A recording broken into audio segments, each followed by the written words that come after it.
Ok, tenemos confirmación de la grabación, entonces procedemos ahora a compartir contenido. Yo voy a incluir mi sonido del equipo y entonces compartiendo pantalla. Ya que me están escuchando, entonces si nadie dice nada es porque están viendo mi pantalla, ¿ok? Perfecto. Bien, muchachos, vamos a hacer un rápido repasito de lo que vimos la última clase el jueves pasado. Les aviso que ahorita en la mañana en la plataforma Teams actualicé los archivos del primer parcial.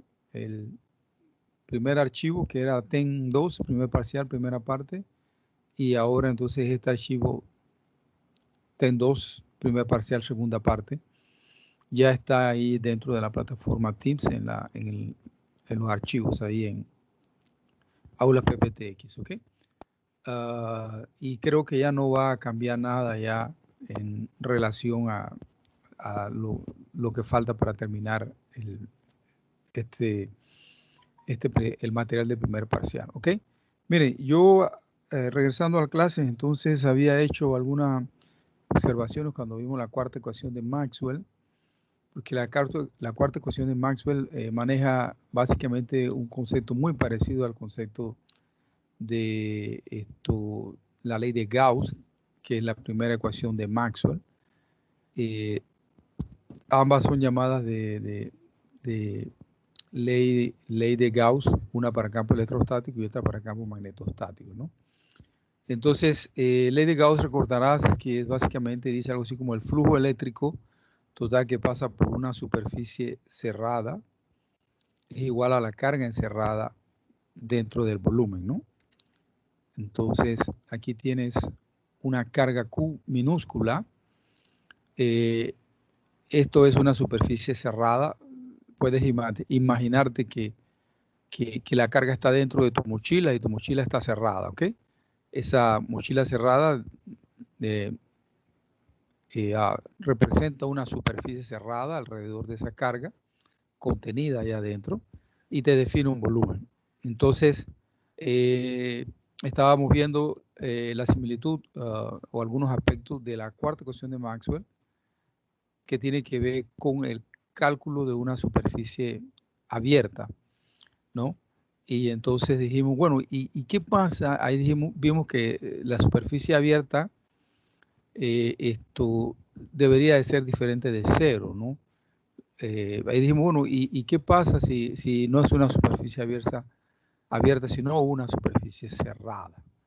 Entonces, les llamé la atención. Dice, recuerden cuando hicimos Gauss, por ejemplo, que Gauss es basada en una superficie cerrada.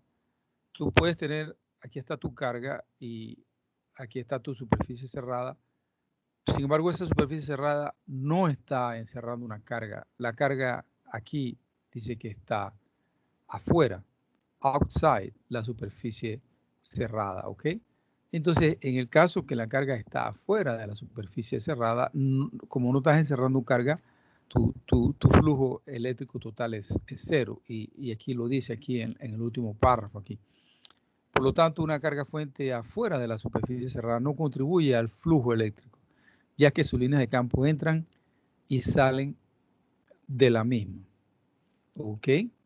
Entran y salen de la misma. Entonces, eso es lo que sucede con una superficie cerrada en la cuarta ecuación de Maxwell. ¿Ok?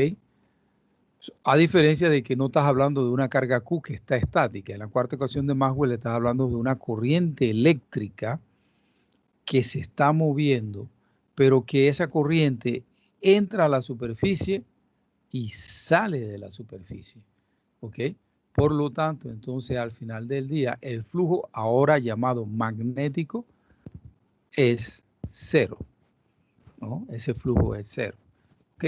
Entonces, a eso era lo que me refería. Este archivo que tengo aquí es el archivo del año pasado de TEN1, primer parcial, primera parte. La transparencia es la transparencia número 36.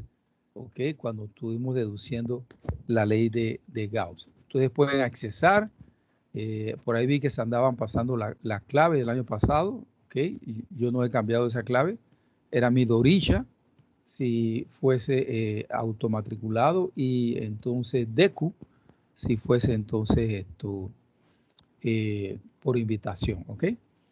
Entonces vamos a lo que nos interesa entonces en el día de hoy, hecha esa observación, vamos para allá, vamos a, déjame cerrar esto aquí que ya no me interesa. Este es TEN 2, primer parcial, segunda parte, el que nos interesa, 2021, ¿ok? Entonces vamos rápidamente para allá, para la parte que nos interesaba. Y,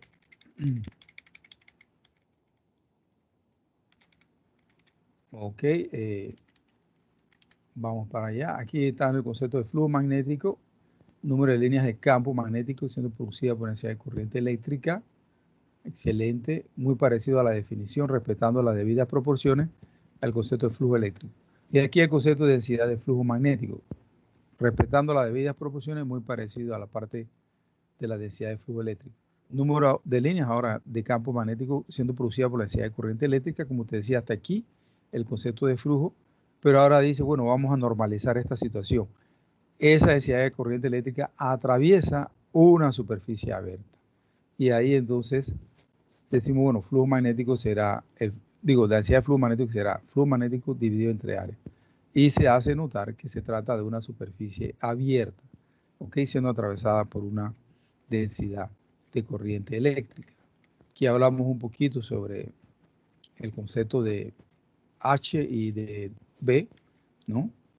Cómo es que se relaciona uno con el otro, ya de una manera experimental, y voy a regresar, y ya no haciéndolo como lo hicimos aquí, que simplemente aquí lo hicimos, simplemente por una analogía con la electrostática, pero no hay un fundamento experimental que las relacione, ¿no? Entonces el fundamento experimental lo dimos acá con el anillo de Rowland o la llamada bobina toroidal, ¿ok? Y dijimos, bueno, esto si tú cambias este núcleo que está aquí adentro, pones núcleos de diferentes materiales, tú lo que te puedes dedicar es básicamente a determinar la permeabilidad del material que coloques allí como núcleo, ¿no?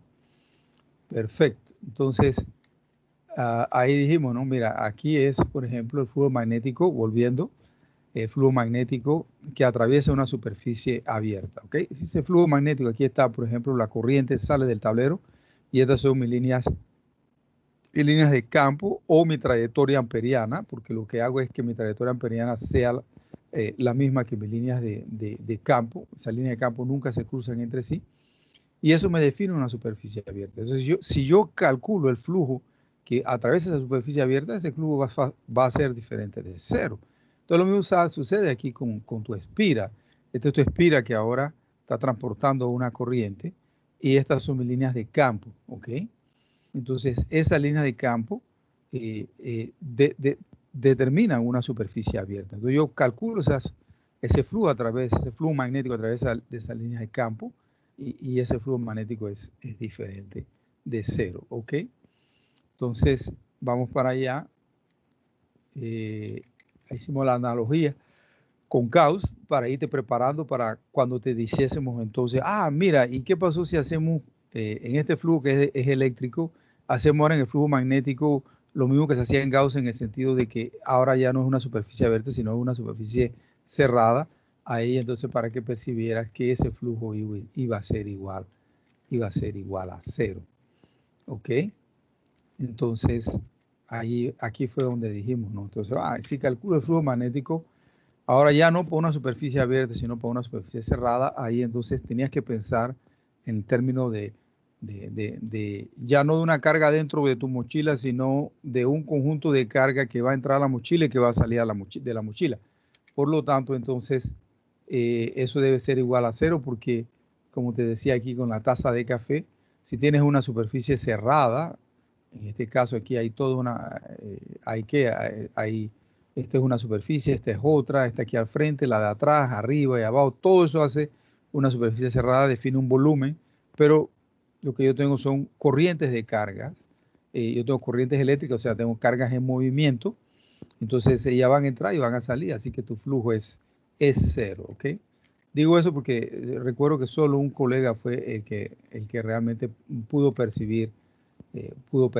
Entonces resalto encima de eso para que eso pues intente que quede claro con todos. Aquí está, por ejemplo, la ley de Gauss aquí para campos magnetostáticos.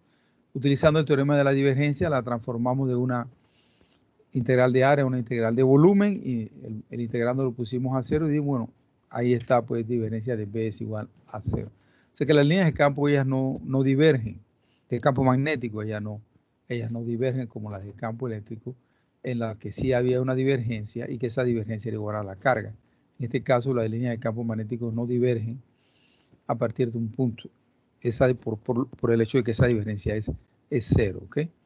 Entonces, esto, eh, las líneas de campo magnético entonces son siempre cerradas, ellas están siempre girando, rotando alrededor de el portador de corriente, ¿ok? Escribimos las 4 ecuaciones de Maxwell para campos invariables en el tiempo. No las hemos puesto en el orden de 1, 2, 3, 4, sino en el orden vectorial, aquí en las que tienen que ser con producto escalar y esta entonces con rotacionales, ¿ok? Y entonces ambas, las dos primeras son ley de Gauss, una para campos electrostáticos, otra para campos magnetostáticos, ley de Ampère, ley de Ampère aquí, disculpa, y esta entonces es la ley de campos electrostáticos, pero campos electrostáticos conservativos, ¿ok? O campos que eh, esto, ¿cómo te puedo decir? Que no pueden rotar. Aquí te puse entonces la figura acá de nuestro amigo Maxwell, y entonces con las 4 ecuaciones pues, que llevan su nombre, y aquí te digo, bueno, campos electrostáticos conservativos o rotacionales, pues esto es cero, pero vamos a modificarlas y vamos a ver que cuando el campo electrostático es un campo electrostático no conservativo, entonces me va a aparecer un término aquí.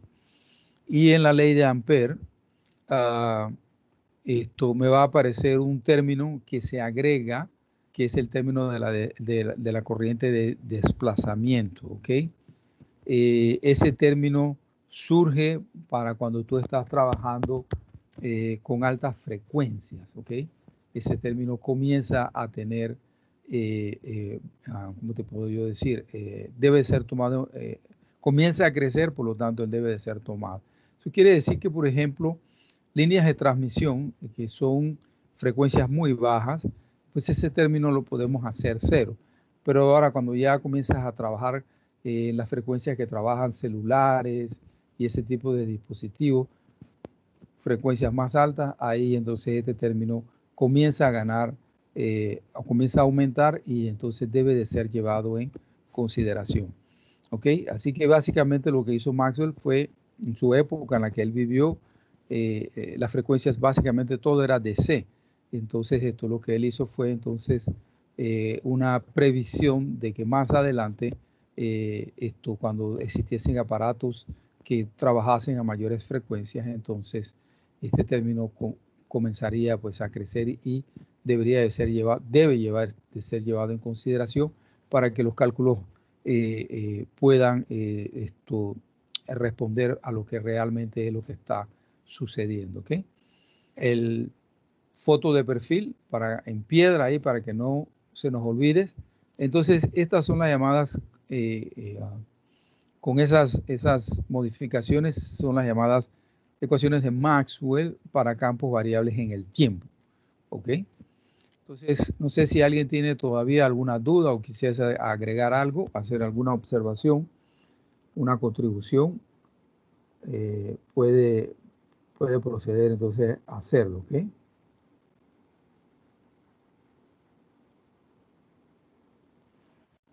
Ok, vamos para allá entonces. Bien, muchachos. no sé si han visto esta imagen ya, recuerdo que la saqué de Facebook, ¿no?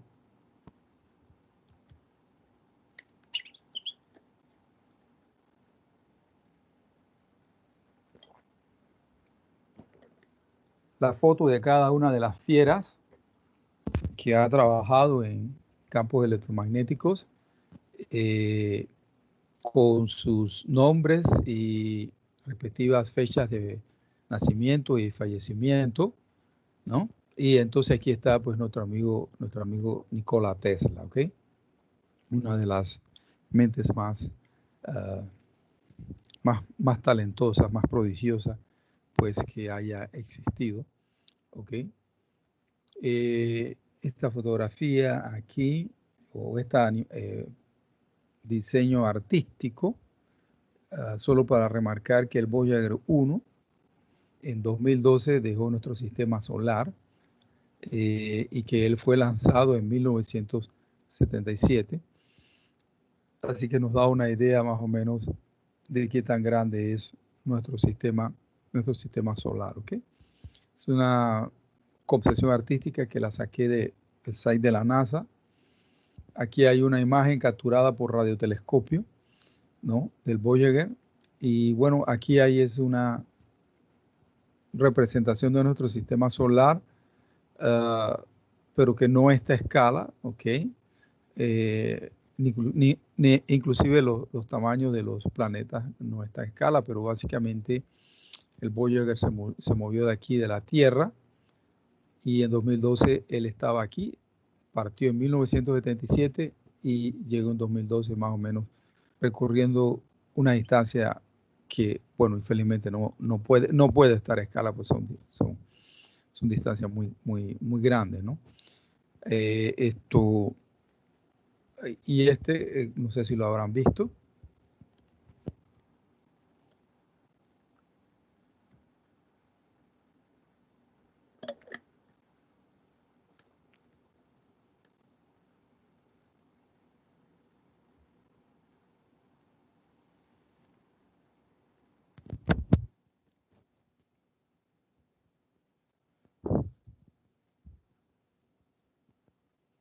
Con suerte podemos ver el cometa Halley 2 veces en la vida.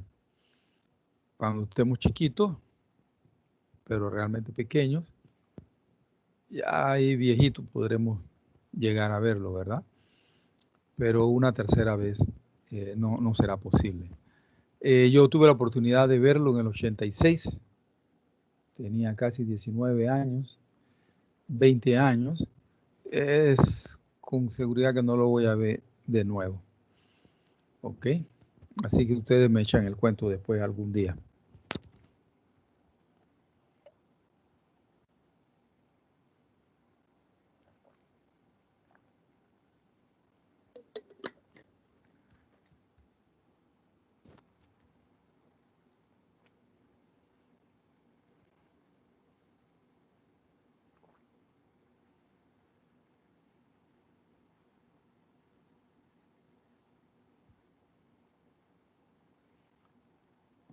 Ok, ahí hay un chiste.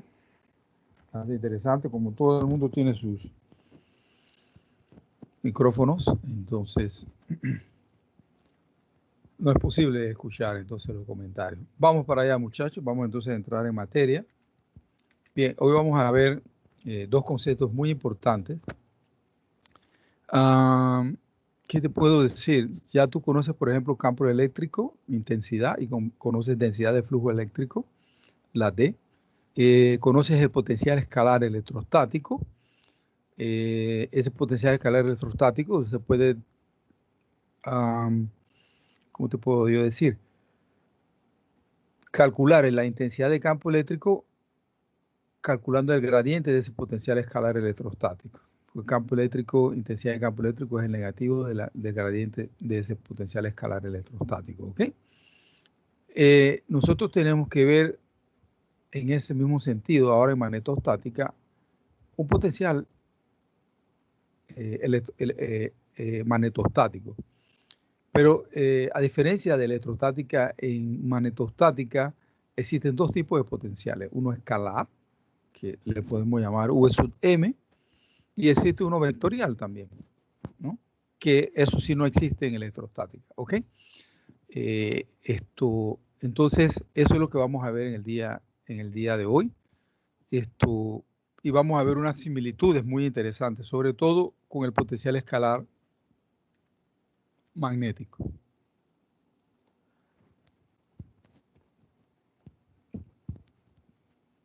Bien, si nosotros vemos de las 4 ecuaciones de Maxwell que hemos visto, hay 2 que trabajan para describir el comportamiento de un campo magnetostático. Una de esas ecuaciones es la ley de Ampère y la otra es la ley de Gauss para campos magnetostáticos. ¿Ok? Entonces, esas 2 leyes de Maxwell me dicen a mí, o pueden definirme a mí, el comportamiento del campo magnetostático. Entonces,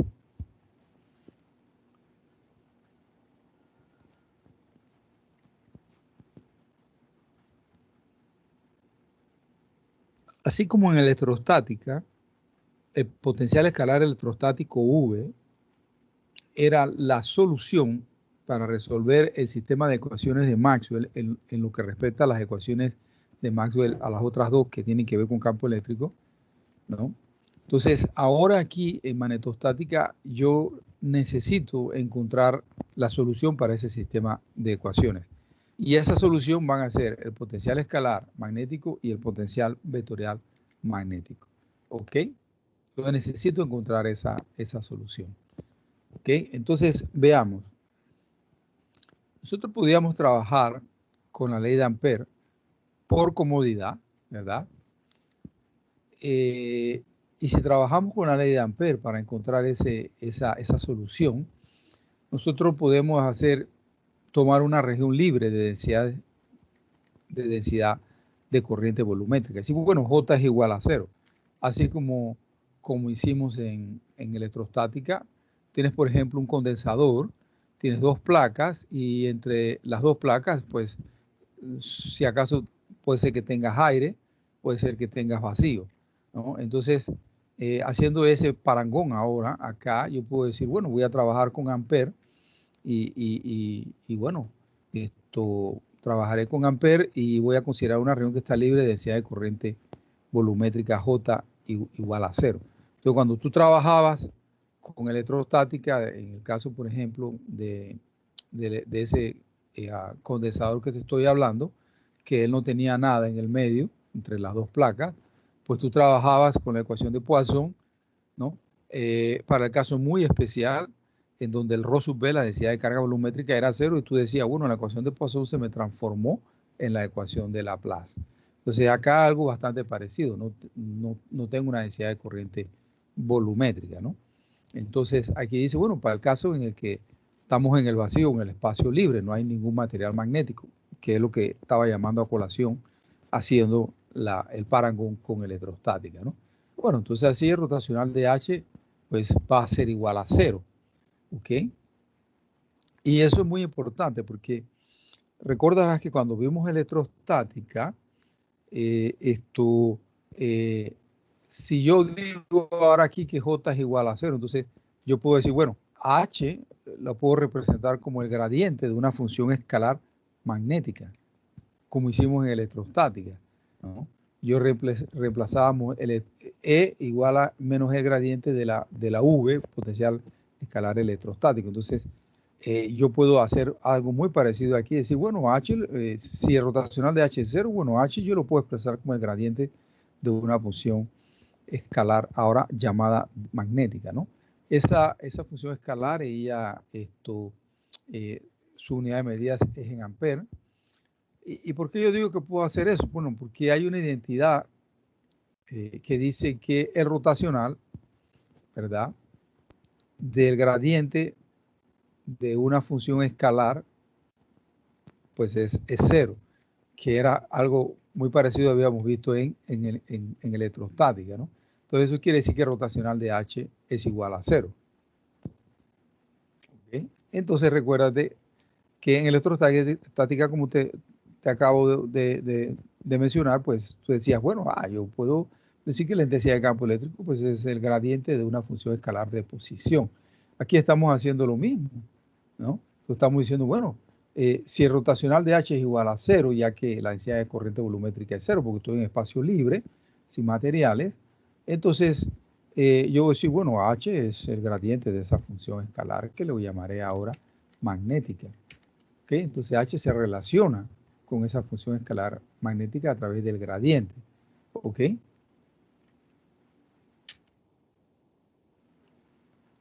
Y haciendo un poquito de memoria, entonces, recordarás entonces que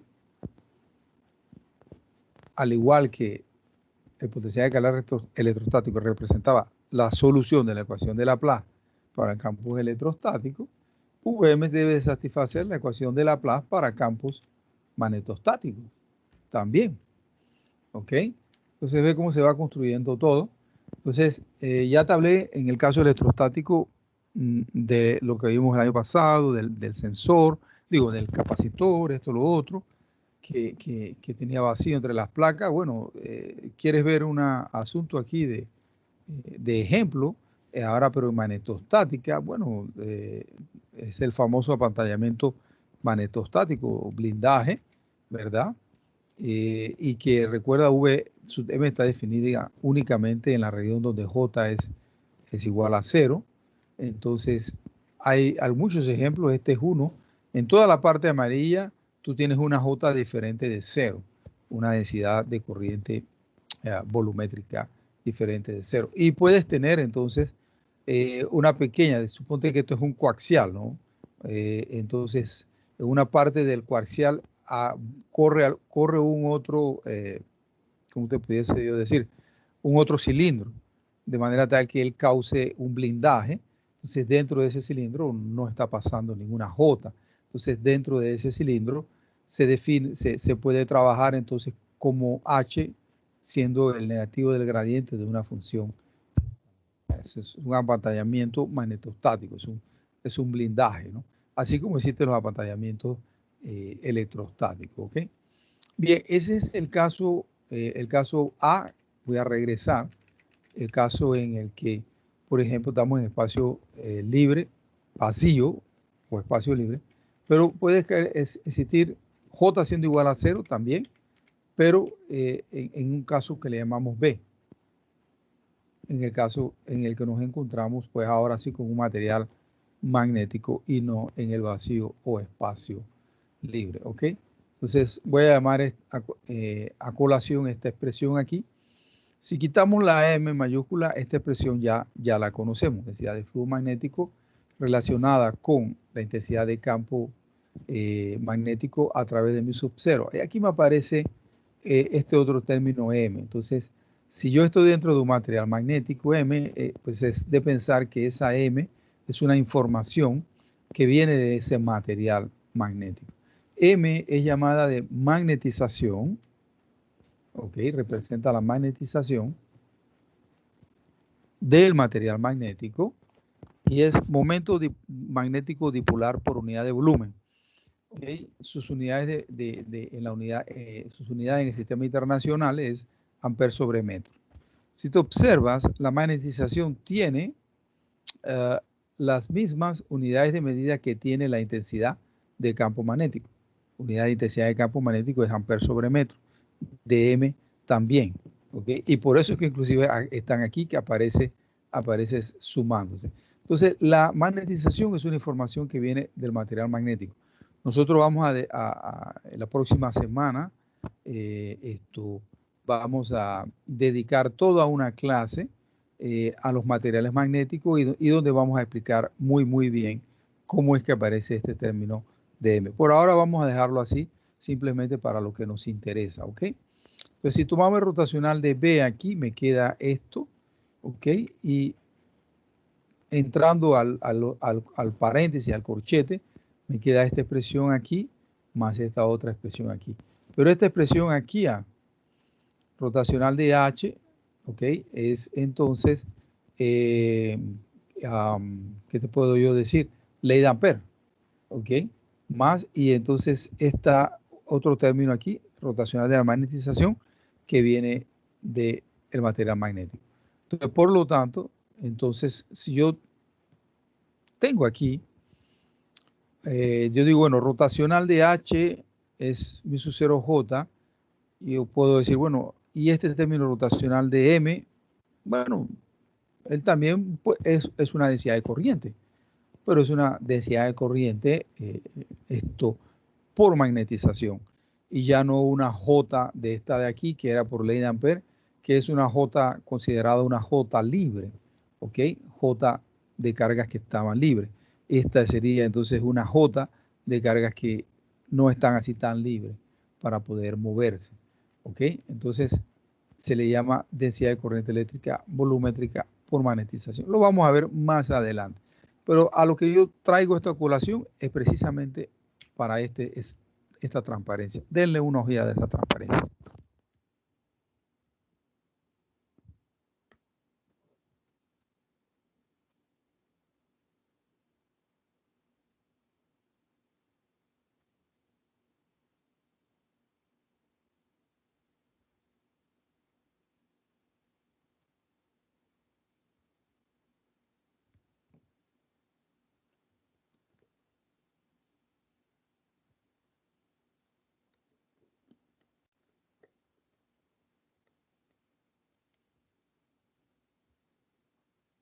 Esto nos recuerda al anillo de Rowland, cuando en el devanado primario aplicabas una corriente, tenías una intensidad de campo magnético y se te generaba en el devanado secundario una tensión que esa tensión era proporcional a la densidad de flujo magnético.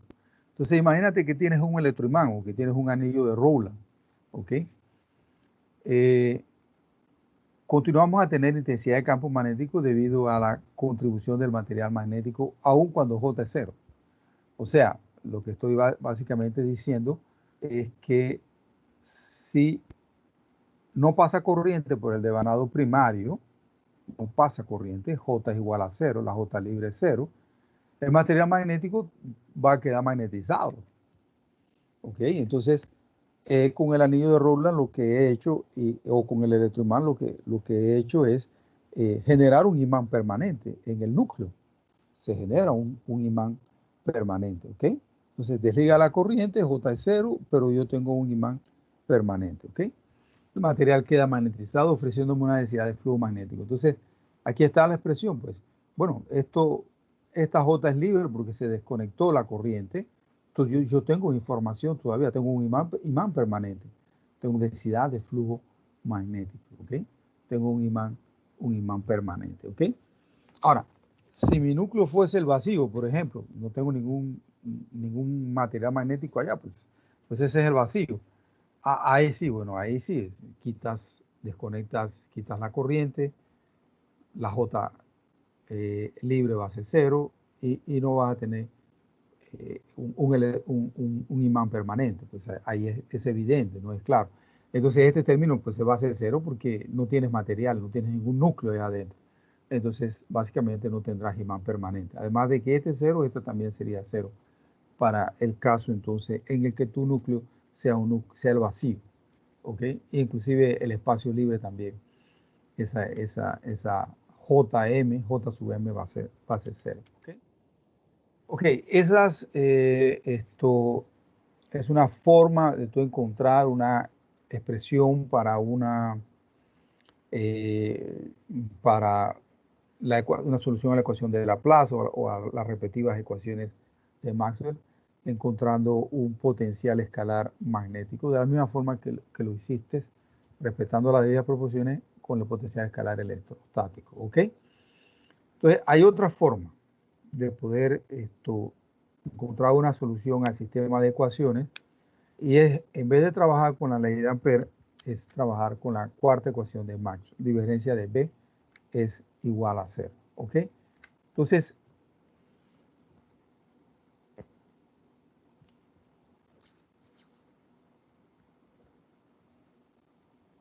como la cuarta ecuación de Maxwell está bautizada y canonizada por el Papa Francisco, ella tiene que seguir siendo válida.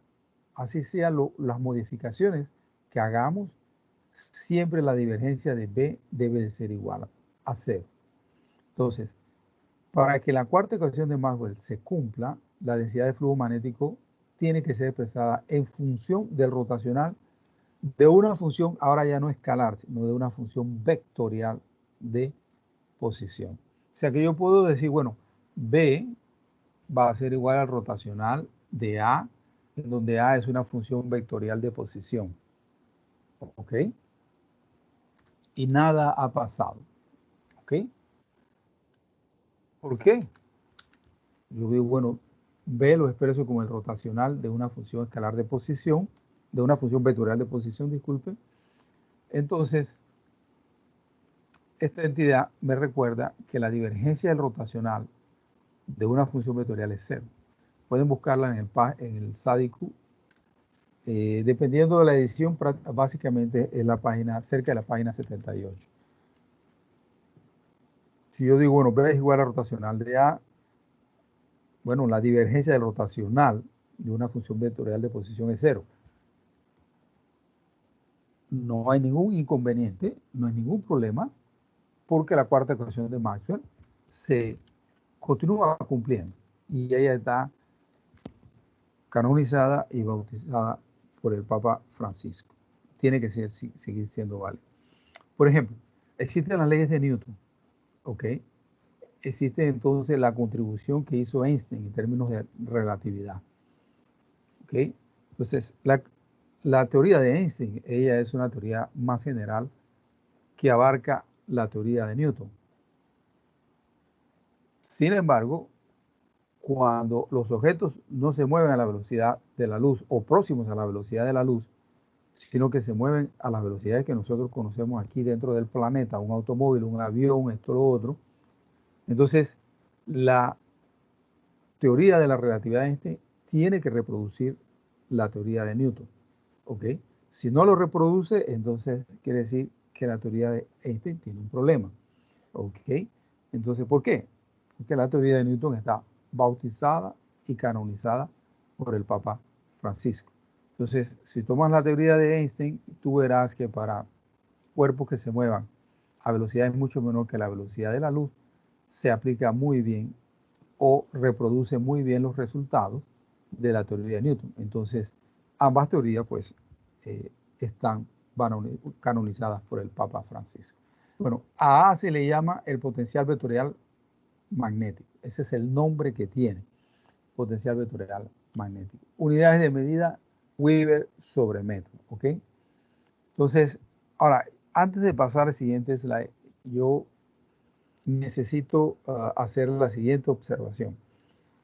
Quizás aquí, desde el punto de vista matemático, se ha colocado la existencia de un potencial vectorial magnético y que justifica con que la cuarta ecuación de Maxwell siga siendo correcta.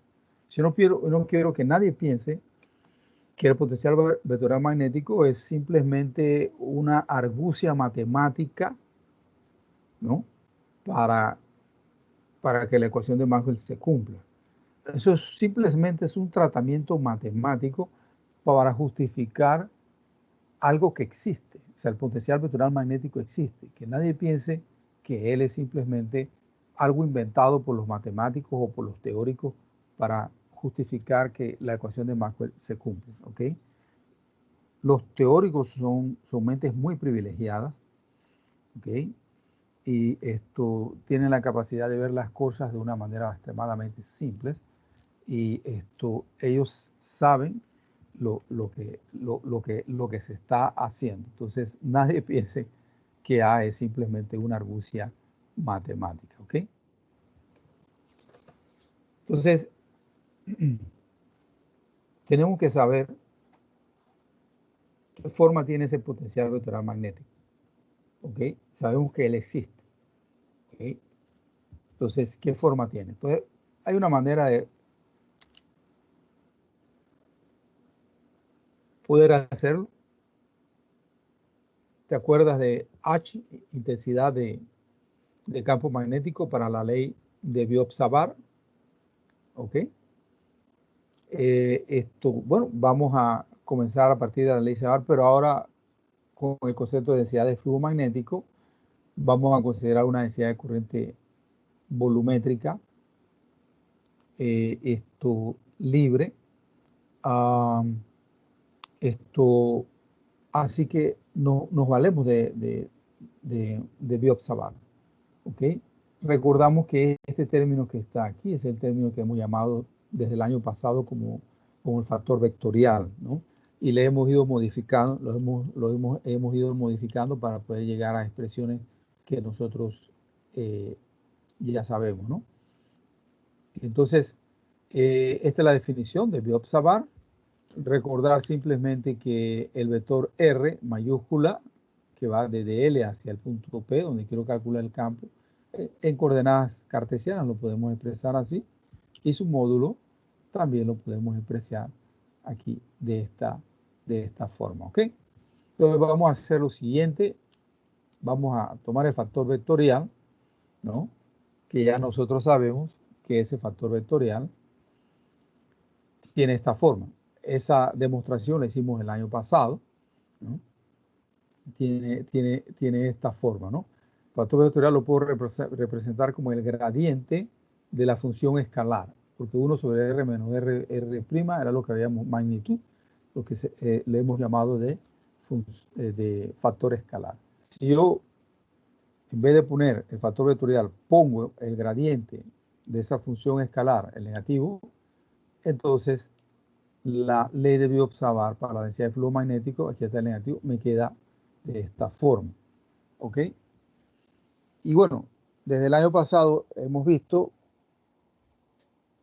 que hacemos uso de identidades vectoriales para poder hacer con que las cosas tengan un poquito más de sentido, ¿no? Entonces, la identidad vectorial nos ayuda a cambiar, ¿no? Y ver el sentido de las cosas. Entonces, vamos a aplicar aquí esta identidad vectorial.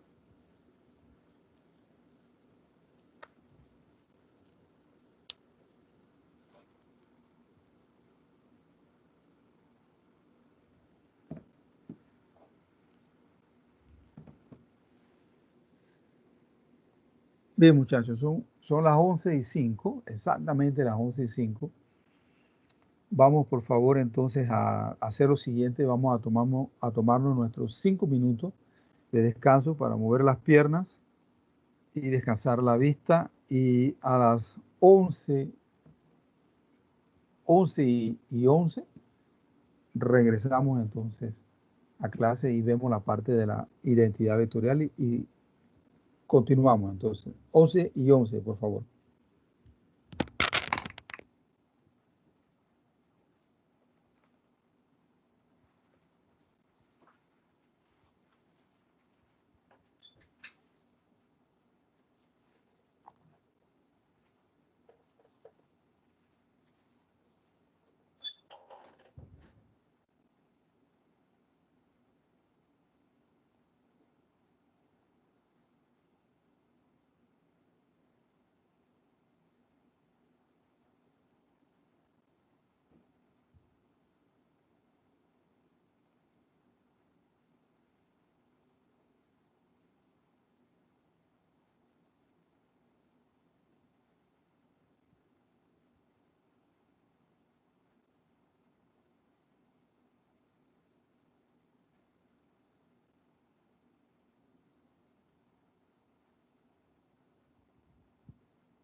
Bien, muchachos, estamos de vuelta.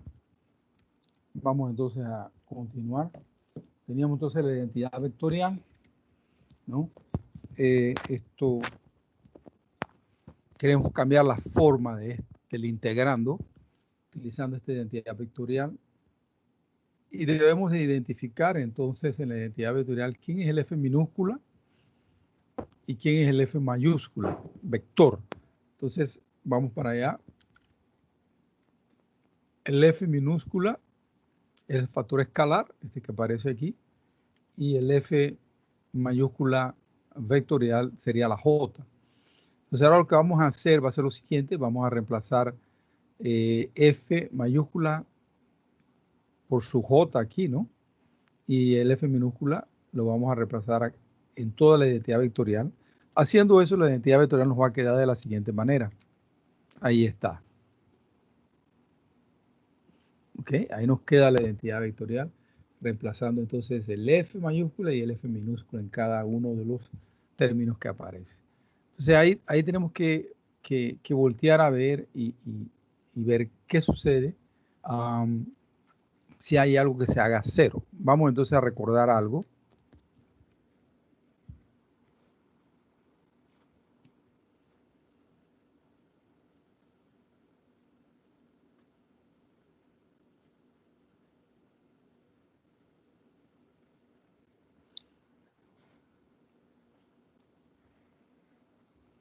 Esto es un aspecto que nos ha venido acompañando desde TEN 1 y que en su momento le dimos una explicación.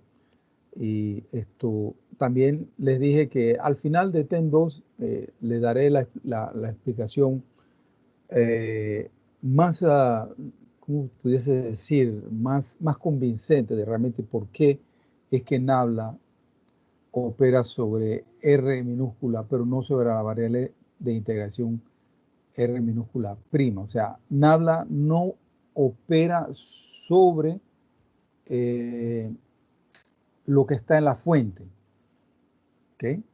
Sobre quién origina el campo electromagnético. Nabla opera entonces sobre el punto en donde tú vas a hacer el cálculo del campo magnético o la propiedad del campo magnético. O sea, opera solo sobre R pequeña. ¿Ok? Entonces, como aquí tenemos entonces, ¿verdad? Este término aquí quiere decir entonces que Nabla no te va a operar encima de esa J porque esa J está en la fuente. ¿Ok? Entonces, al final del día, ¿no? Obsérvate aquí lo que he hecho entonces. Me quedó este término aquí. Esto igual a este término acá. ¿Ok? Y aquí lo que hice, lo puse y entonces solo que cambio las posiciones aplicando la propiedad anticonmutativa. Y aquí me aparece el signo menos. Entonces, recordarás que esta expresión que está aquí es lo que efectivamente nos estaba apareciendo cuando comenzamos a modificar la ley de Biot-Savart.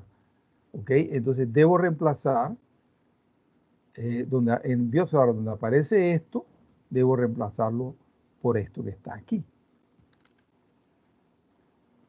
Sustituyendo en la ley de Biot-Savart, aquí entonces obtenemos. Y aquí entonces es lo que agarro y coloco aquí entonces en Biot-Savart. ¿Ok? Entonces nos deshacemos de este término aquí y le hemos cambiado la cara a la expresión de la densidad de flujo magnético. Ahora sí tiene una cara un poco mejor. Te dice Nabla rotacional y te queda este término que está aquí. Y si tú observas, este es un término en el que básicamente viene dado en términos de las fuentes. ¿Ok? Viene dado en términos de las fuentes de campo magnético. Vamos para allá entonces. Ahí está el término. Y lo vamos a comparar con esto otro acá entonces.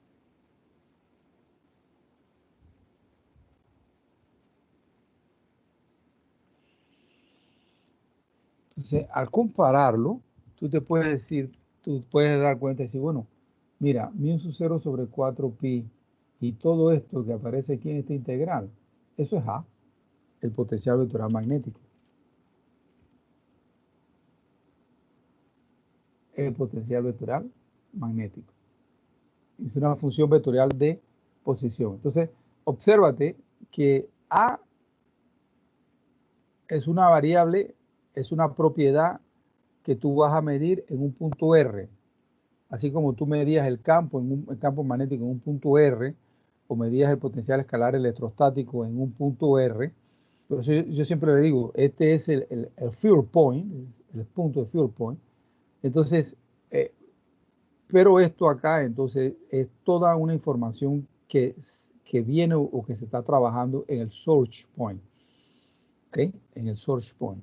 Entonces, A viene dado en el field point, así como H, así como el potencial escalar electrostático. ¿Ok? Entonces, A es el potencial vectorial magnético. ¿Ok? Entonces, eso es deducido la expresión de A a partir de una J, libre, esto para una J de densidad volumétrica, o sea, de corriente volumétrica. Pero lo podemos hacer para una lineal, ¿no? Lo podemos hacer también para una de corriente superficial. ¿Okay? Entonces, vuelvo y repito, obsérvate, todo lo que está en el integrando es básicamente cosas que están, variables que están definidas en la fuente generadora de campo magnético, y tú vas a decir, bueno, lejos de esa fuente generadora de campo magnético, ¿cuánto vale el potencial vectorial magnético?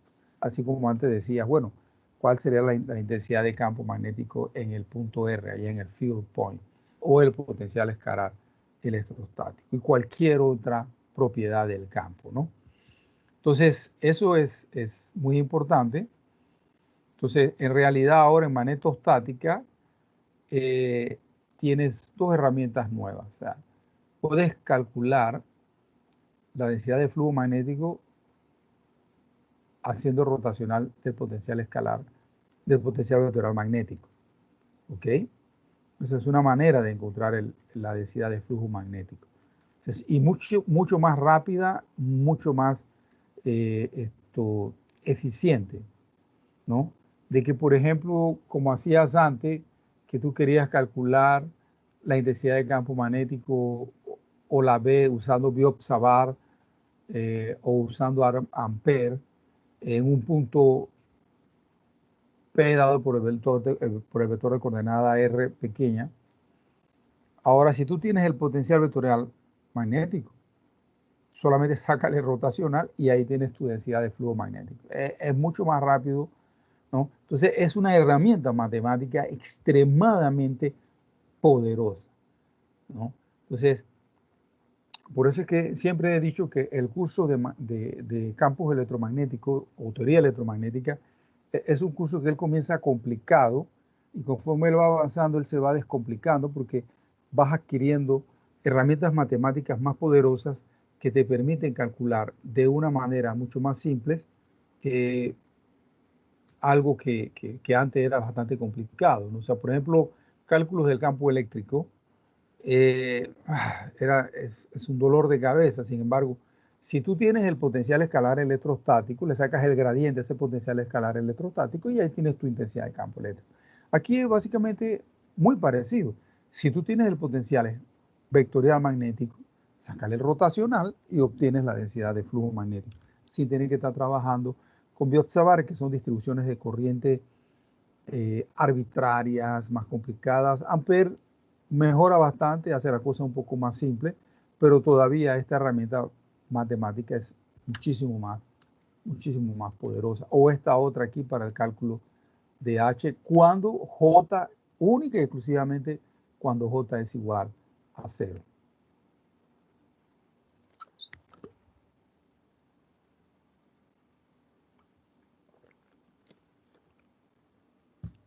¿Ok? ¿Preguntas, muchachos? No recuerdo si ustedes ven teoría de antena.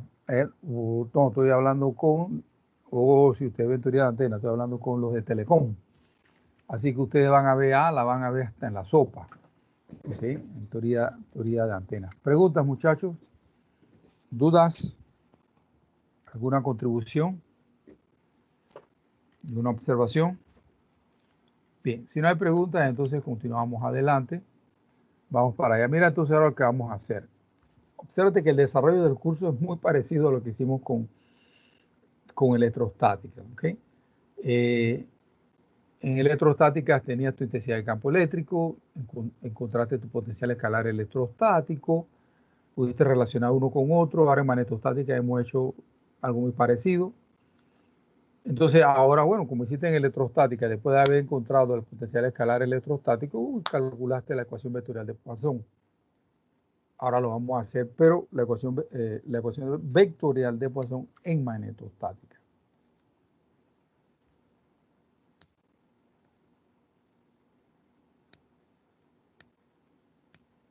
Ok.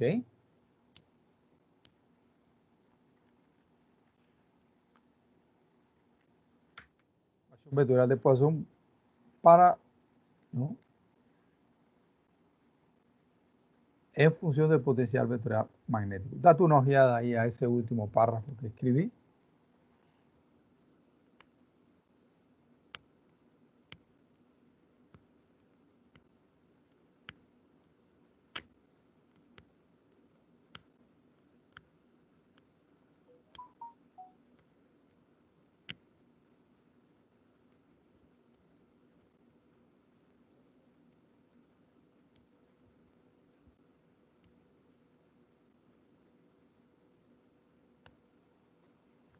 Entonces, esto es para que tengas una idea de lo poderosa que es esa herramienta. ¿Ok? Si yo escribo aquí hacia, vale la pena resaltar que ADR es la solución de la ecuación de Poisson. ¿Ok? Esa es la solución de la ecuación de Poisson. Y consecuentemente al sistema de ecuaciones diferenciales parciales de primera orden de Maxwell. ¿Ok? Entonces mira lo poderoso que es. Esto nos permite saber el valor del campo magnetostático en cualquier región del espacio después de resolver la ecuación diferencial. ¿Ok? Entonces hago la observación también de que V sub M solo está definida para J igual a 0. Y en los dos casos que vimos, tanto en el vacío o espacio libre como en el material magnético. Pero ADR no.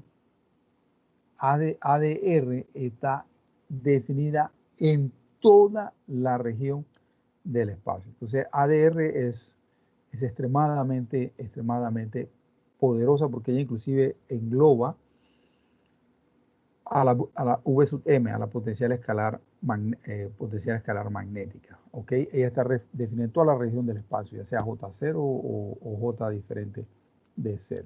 Entonces vamos para allá. Mira, date una ojeada ahí a ese párrafo.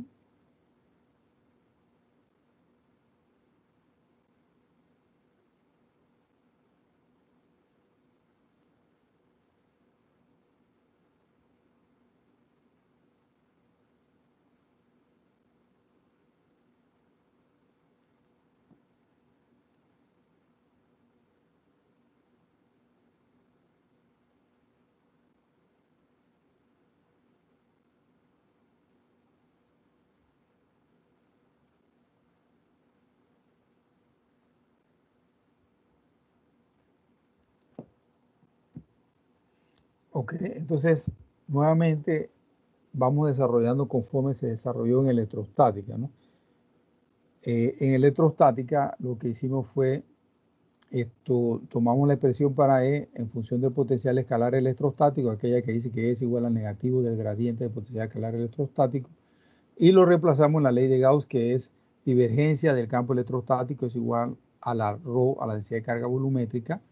Ahora vamos a hacer algo muy parecido. Tomamos para B, entonces tomamos a B en función del potencial vectorial magnético, o sea, B igual al rotacional de A, y lo reemplazamos ahora entonces, en este caso, en la ley de Ampère. Ahí está la ley de Ampère, ahí está entonces B, pero o sea, ahora no escrito escrito en función de la densidad de flujo magnético. Ok, estamos en el vacío y ahora ponemos entonces B en función del rotacional de A, ¿no? Ahora llamamos a colación a una identidad vectorial, SADIQ aproximadamente la página 84, ok, y aquí está la identidad vectorial. ¿Ok? Me dice que el rotacional de A o de un vector, de un vector debe de ser igual al gradiente de la producto escalar de A menos, y aquí entonces aparece el laplaciano de A. ¿Ok? Excelente, vamos para allá. Lo reemplazamos entonces acá. ¿Ok? Esto que está aquí, pimba, agarramos, lo metemos aquí. ¿Ok? Y hemos reescrito la ley de Ampère. Y ahí entonces ahora vamos a dar una ojeada. A ver si hay algún término que se hace cero.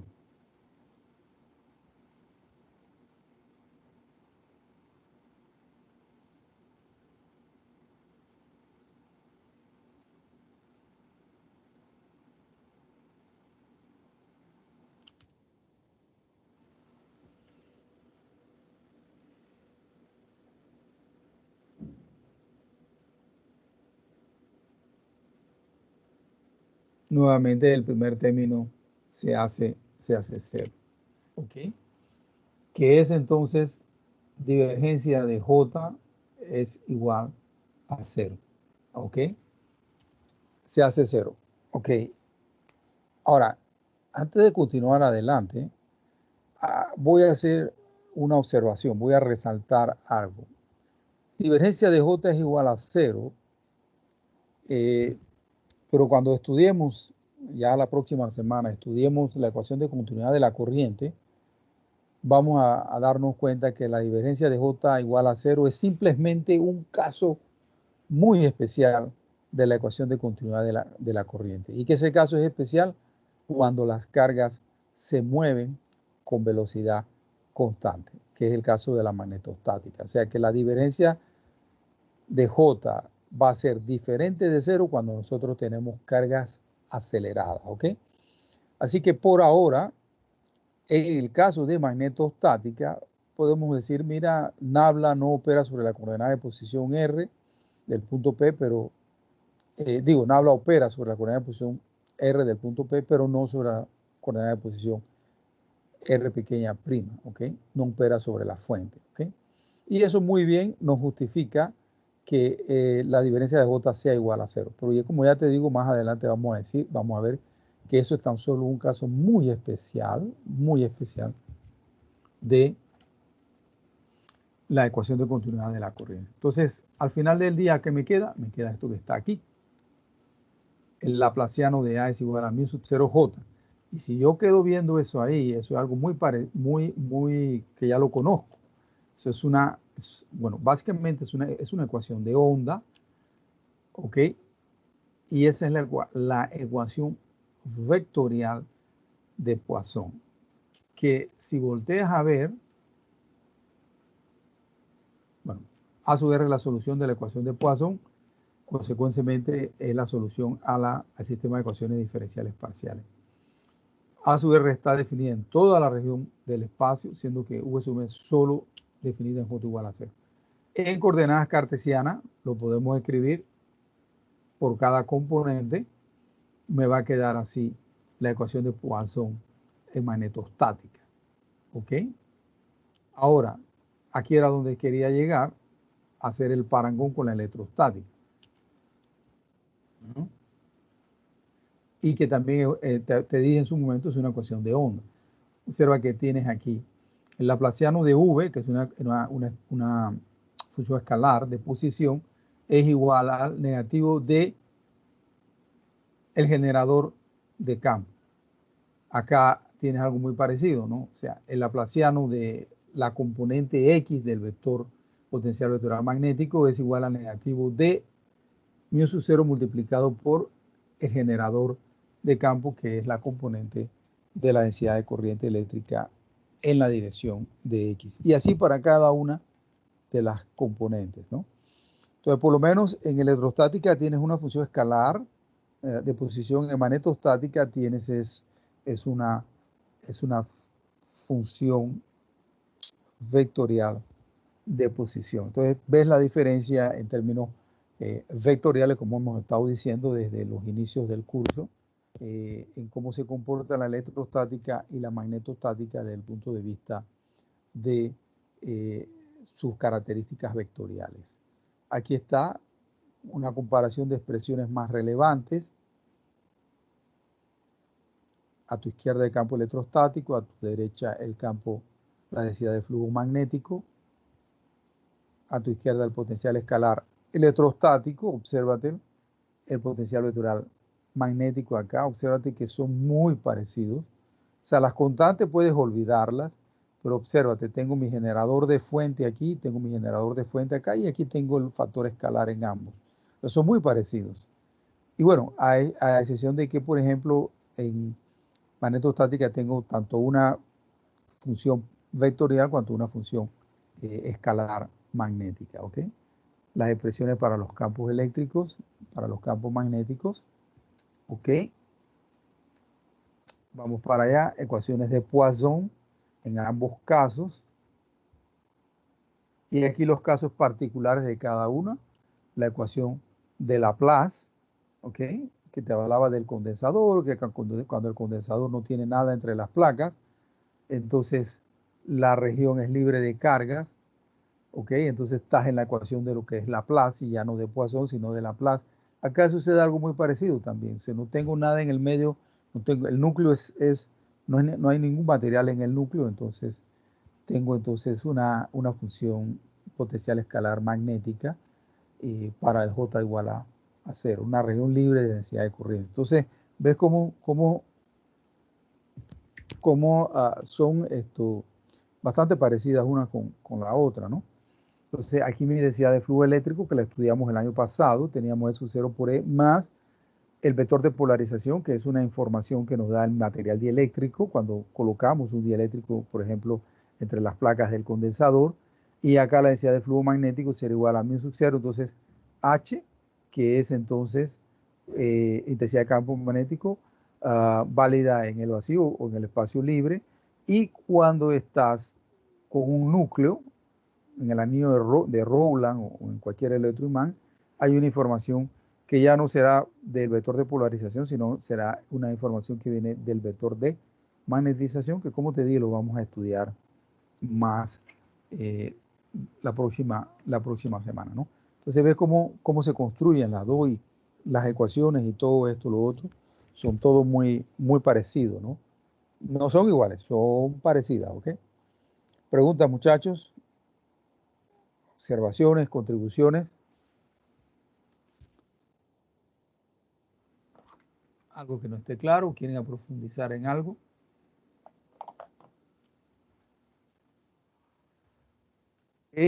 No, bueno, entonces ya estamos listos para comenzar entonces a realizar problemas, ¿no? Sin embargo, vamos a dejarlo por el día de hoy, vamos a dejarlo allí. Vamos entonces a comenzar a hacer problemas la próxima clase, el día jueves. Entonces desarrollamos problemas y ya después de los problemas tenemos que entrar en la parte de la ecuación de continuidad de la corriente. ¿Alguna observación, muchachos? ¿Alguna duda? Ninguna. Entonces les comunico que procedo entonces a detener la grabación